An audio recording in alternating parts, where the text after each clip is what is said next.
Le 6-9 Listen anywhere. 哇围读吧 وحده من سوريا. 再聊聊 More. sur France Inter.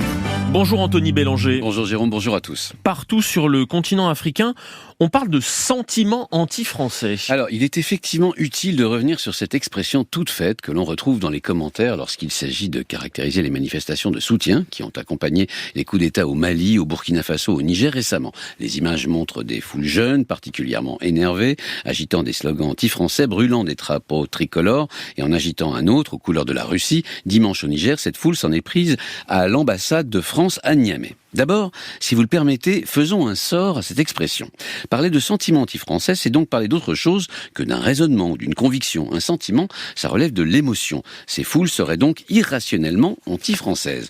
Le problème avec ce sentiment, donc, c'est qu'il rappelle de très mauvais souvenirs coloniaux que résume parfaitement Léopold Sédar Senghor d'une phrase « L'émotion est nègre, comme la raison est hellène ». Or, il s'agit de bien autre chose que d'une émotion. Il s'agirait donc d'une construction intellectuelle. Tout à fait, et elle est aujourd'hui bien plus profondément ancrée qu'elle n'a pu l'être jadis, où cet néocolonialisme français restait confiné à une frange minuscule d'intellectuels africains, francophones, souvent passés par Moscou pour leurs études. L'Afrique de l'Ouest est aujourd'hui aux mains d'une jeunesse écrasante par son nombre et aussi par sa formation politique et intellectuelle. Il s'agit de la génération la mieux formée et la plus politisée de l'histoire récente de cette partie du continent.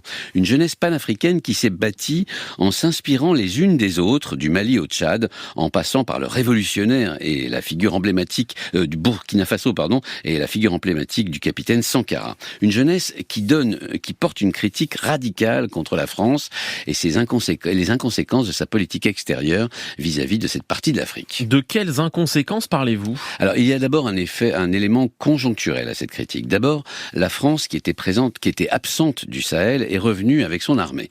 C'est l'opération Serval en 2012, puis l'opération Barkhane jusqu'à aujourd'hui. Or, la colonisation française jusqu'aux indépendances a toujours été une affaire militaire. Une caractéristique qui a été prolongée par les fameux accords de défense, signés avec la plupart de nos anciennes colonies d'Afrique au début des années 60. C'est ainsi que la France est intervenue militairement plus d'une quarantaine de fois. La Grande-Bretagne, elle, sur la même période, n'est intervenue qu'une seule fois. Donc lorsque Paris réinvestit militairement le Sahel, et qu'elle y reste d'ailleurs, elle donne le bâton pour se faire battre. Ça, ce sont les éléments conjoncturels. Il y a aussi des éléments structurels. Alors commençons par les plus évidents. La France soutient deux pays, par exemple le Tchad et le Gabon, dont les régimes sont deux successions dynastiques illégitimes. Comment vouloir ensuite donner des leçons de démocratie au Mali, au Burkina ou même au Niger ? Il y a ensuite, paradoxalement, les succès tactiques des soldats français au Sahel.